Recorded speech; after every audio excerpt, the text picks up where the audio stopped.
আসসালামু আলাইকুম। এখন দেখবেন সংবাদ শিরোনাম। আপিল শুনানিতে প্রার্থিতা ফিরে পেলেন আরো ৬১ জন। কুমিল্লা ৪-এ বিএনপি প্রার্থী মঞ্জুরুল মুন্সিকে চেম্বার আদালতেও ঋণ খেলাপি ঘোষণা। ব্রাহ্মণবাড়িয়ার সীমান্ত ঘেঁষা ৩ উপজেলা দিয়ে থামছেই না চোরাচালান। ভোট ঘিরে অবৈধ অস্ত্র ঢোকার শঙ্কা, সর্বোচ্চ সতর্কতার কথা বলছে বিজিবি। রংপুরের শ্যামপুরে রেকটিফাইড স্পিরিট পানি অসুস্থ আরো ৩ জনের মৃত্যু। এ নিয়ে ৩ দিনে প্রাণ গেল ৭ জনের। লালমনিরহাটে থানা ও আদালত চত্বরে খোলা জায়গায় পড়ে আছে জব্দকৃত হাজারো যানবাহন। অযত্ন অবহেলায় নষ্ট হচ্ছে সম্পদ। এতক্ষণ দেখছিলেন সংবাদ শিরোনাম, এখন দেখবেন বিস্তারিত। ত্রয়োদশ জাতীয় সংসদ নির্বাচনে আপিল শুনানির পঞ্চম দিনে এখন পর্যন্ত ৭৫টি আবেদনের শুনানি হয়েছে, আর প্রার্থিতা ফিরে পেয়েছেন ৬১ জন।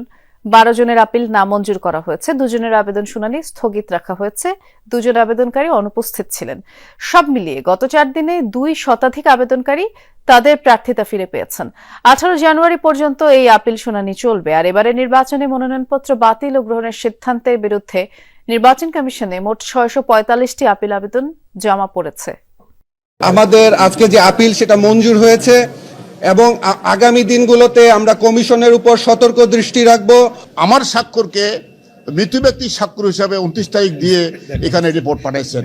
অত্যন্ত দুঃখের বিষয় যে উনি একটা জেলা প্রশাসক, তিনি কেন এই ভুলটা করলেন।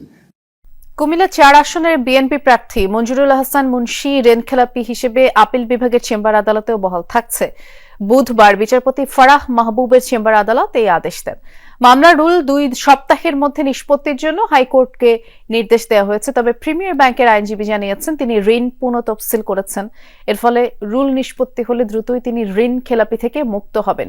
এর আগে গত ৮ জানুয়ারি ঋণ খেলাপির তালিকা থেকে কুমিল্লা ৪ আসনের বিএনপি প্রার্থী মঞ্জুরুল হাসান মুন্সির নাম বাদ দিয়ে হাইকোর্টের আদেশ স্থগিত করেন চেম্বার আদালত। পরে এই আদেশ প্রত্যাহার চেয়ে আবেদন করে মঞ্জুরুল হাসান মুন্সি। ভারতের ত্রিপুরা রাজ্যের সীমান্ত ঘেঁষা ব্রাহ্মণবাড়িয়ার আখাউড়া, কসবা, বিজয়নগর উপজেলার ৮৭ কিলোমিটার সীমান্ত এলাকা এখন অস্ত্র এবং মাদক চোরাচালানকারীদের ট্রানজিট পয়েন্টে পরিণত হয়েছে। আসন্ন ত্রয়োদশ জাতীয় সংসদ নির্বাচন ঘিরে সীমান্ত পেরিয়ে দেশে ঢুকছে অত্যাধুনিক আগ্নেয়াস্ত্র, মাদক, আর এমন শঙ্কায় উদ্বিগ্ন সীমান্তবাসী। তবে বিজিবি বলছে সীমান্তে সর্বোচ্চ সতর্কতা জারি রয়েছে। সীমান্তের ওপারে ভারতের ত্রিপুরা আর এপারে ব্রাহ্মণবাড়িয়ার ৩টি উপজেলা আখাউড়া, কসবা ও বিজয়নগর। এই ৩ উপজেলার সীমান্ত পথ দীর্ঘদিন ধরে মাদক ও অস্ত্র চোরাচালানের রুট হিসেবে পরিচিত। স্থানীয়দের দাবি নির্বাচন যত ঘনিয়ে আসছে ততই বাড়ছে আতঙ্ক। সীমান্ত পেরিয়ে দেশে ঢুকছে বিভিন্ন ধরনের মাদক ও আধুনিক আগ্নেয়াস্ত্র। নির্বাচন সুস্থ হতে গেলে আমাদের যে বর্ডার গায়ে অবরত মাদক চোরাচালান এগুলো হইতেছে, এগুলারে যে কোনো প্রকারে আমাদের বর্ডার বিজিবি আরো স্ট্রং করার দরকার। বর্তমান যে আইন শৃঙ্খলা পরিস্থিতি আছে, আমরা সাধারণ মানুষ হিসাবে এই পরিস্থিতির জন্য আমরা নিজের উদ্বিগ্ন। মাদক যদি কেউ আসক্ত হয় তার হাতে অস্ত্র চলে আসবে, এটাই স্বাভাবিক। সাম্প্রতিক সময়ে সন্ত্রাসীদের গুলিতে প্রাণ গেছে ৩ জনের, আহত হয়েছেন অনেকেই। অবৈধ অস্ত্রের দাপটে আতঙ্কিত সীমান্তবর্তী সাধারণ মানুষ। ব্রাহ্মণবাড়িয়া ৩ জনকে গুলি করে মারা হয়েছে, একাধিক আহত। এই গুলি পাইছে কই, গোলা বারুদ পাইছে কই? এই যে বর্ডার দিয়েই তো নামছে, ত্রিপুরা থেকে গোলা বারুদ অস্ত্র আসতেছে, বাংলাদেশ থেকে গল যাইতেছে, মাদক নামতেছে। যেভাবে অস্ত্রের জঞ্জনানি এবং খুন খারাপ। রংপুরের শ্যামপুরে রেকটিফাইড স্পিরিট পানে অসুস্থ আরো ৩ জনের প্রাণ গেছে। এ নিয়ে ৩ দিনে ৭ জনের মৃত্যু হলো। দুপুরে হাসপাতালে চিকিৎসাধীন অবস্থায় জয়নুল আবেদিন মারা যান। মঙ্গলবার রাতে মৃত্যু হয় আব্দুল মালিক ও রাশিদুল ইসলামের। গত শনিবার মধ্যরাতে শ্যামপুরে মাদক ব্যবসায়ী জয়নুল আবেদিনের বাড়িতে হোমিওপ্যাথিক রেকটিফাইড স্পিরিট পান করেন বেশ কয়েকজন। এতে অসুস্থ হয়ে ঘটনাস্থলেই প্রাণ যায় আলমগীর হোসেন, সোহেল মিয়া, জিন্নাত আলীর। আর চিকিৎসাধীন অবস্থায় মারা যায় মানিক চন্দ্র রায়। এখনও বিভিন্ন হাসপাতালে চিকিৎসাধীন কয়েকজন। আর এই ঘটনায় জয়নালকে গ্রেফতার করে পুলিশ। পরে তার শারীরিক অবস্থার অবনতি হলে হাসপাতালে ভর্তি করা হয়। উদ্ধার করা হয় ১০ বোতল রেকটিফাইড স্পিরিট। চুয়াডাঙ্গার জীবননগরে বিএনপি নেতা শামসুজ্জামান ডাবলুর জানাজা সম্পন্ন হয়েছে। বেলা ১১টায় জীবননগর পৌর ঈদগাহ মাঠে তার জানাজা হয়। স্থানীয় বিএনপি ও অঙ্গ সংগঠনের নেতাকর্মীদের পাশাপাশি বিভিন্ন শ্রেণী পেশার মানুষ অংশ নেন। পরিবারের কয়েকজন সদস্য দেশের বাইরে থাকায় তারা ফিরলে পারিবারিক গোরস্থানে দাফন হবে তার। মৃত্যুর ঘটনায় মামলার প্রস্তুতি নিচ্ছেন স্বজনরা।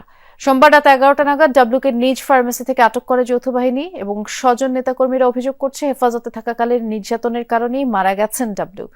প্রতিবাদে গভীর রাত থেকে মঙ্গলবার দুপুর পর্যন্ত বিক্ষোভ চলে। এই ঘটনাটিকে অনাকাঙ্ক্ষিত উল্লেখ করে আইএসপিআর জানায়, ক্যাম্প কমান্ডার অভিযানে অংশ নেওয়া সেনা সদস্যদের সেনানিবাসে প্রত্যাহার করা হয়েছে এবং উচ্চপদস্থ তদন্ত কমিটিও ইতোমধ্যে গঠন করা হয়েছে। ময়মনসিংহে পুলিশের উপরে হামলা চালিয়ে আসামি ছিনিয়ে নেওয়ার ঘটনায় 7 জনকে গ্রেফতার করা হয়েছে।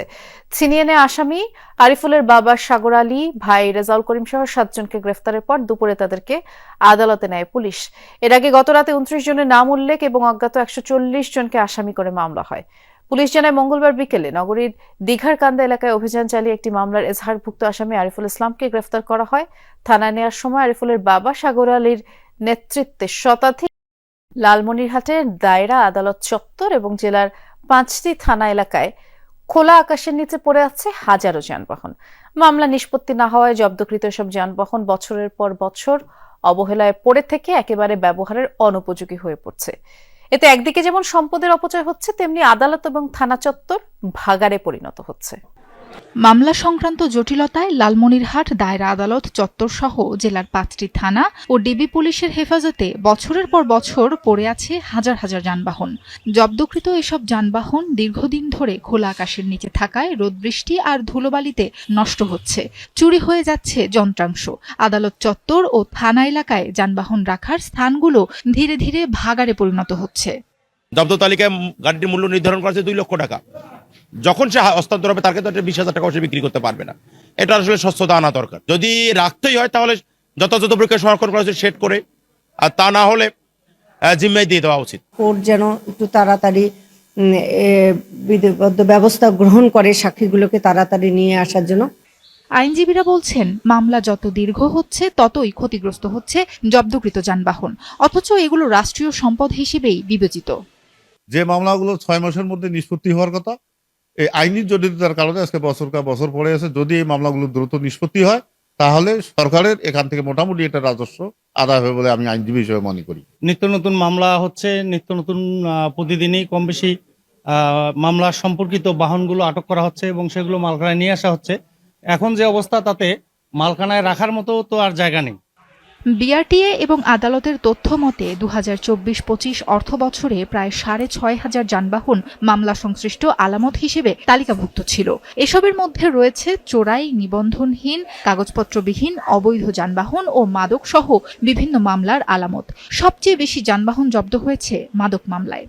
চিফ জুডিশিয়াল ম্যাজিস্ট্রেট মহোদয় বরাবরে আবেদন করি, সে আবেদন পর্যালোচনা